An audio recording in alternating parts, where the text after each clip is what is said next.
Bonjour à tous, c'était une journée historique hier pour le sport français à Milan-Cortina en remportant l'or sur le relais masculin de biathlon après un duel épique face à la Norvège. Les biathlètes tricolores signent un double exploit. D'abord collectif avec ce titre, la France bat son record absolu avec 16 médailles aux Jeux d'hiver. Puis individuel, Quentin Fillon-Maillet devient officiellement l'athlète français le plus médaillé de l'histoire des Jeux de neige et de glace. Avec 8 podiums olympiques, il dépasse désormais la légende Martin Fourcade. Un symbole fort, c'est Martin Fourcade lui-même qui a remis la médaille d'or à son successeur. Loin de l'euphorie des podiums, le retour à la réalité est plus contrasté en Côte d'Or avec un bilan de la sécurité en demi-teinte. Si le préfet Paul Mourier salue une délinquance globalement contenue en 2025, les points noirs persistent, comme les cambriolages qui bondissent de près de 15% et les violences intrafamiliales qui stagnent à un niveau très inquiétant. Sur les routes, le constat est aussi amer avec une hausse du nombre d'accidents et de blessés. La lutte contre le narcotrafic restera la priorité absolue des autorités pour cette année 2026. La prudence est de mise en Bourgogne après plusieurs jours d'intempéries. La Côte d'Or et la Saône-et-Loire font face à d'importantes inondations. 6 rivières sont sorties de leur lit, dont la Saône et l'Arroux.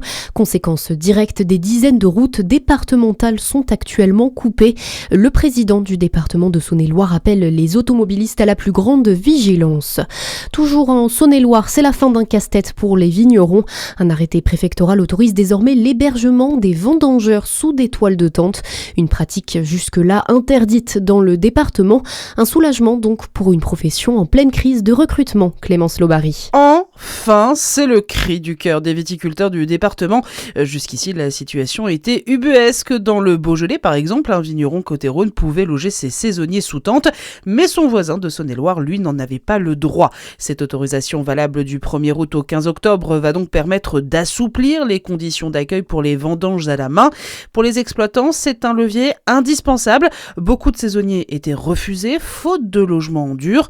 Désormais, planter sa tente directement chez le viticulteur sera possible, offrant plus de sécurité aux travailleurs et facilitant l'embauche. Et cette autorisation qui concerne 152 communes du département sous réserve du feu vert de l'inspecteur du travail. L'actualité, c'est aussi 9 personnes qui sont interpellées après la mort de Quentin, ce jeune militant nationaliste battu à mort la semaine dernière à Lyon.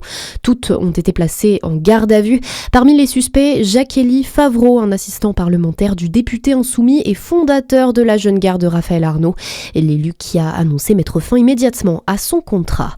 Et puis en football, le PSG bien parti en barrage de la Ligue des Champions pour le match aller. Paris l'emporte à Monaco 3-2 malgré un début de match catastrophe. À suivre votre météo sur Fréquence Plus.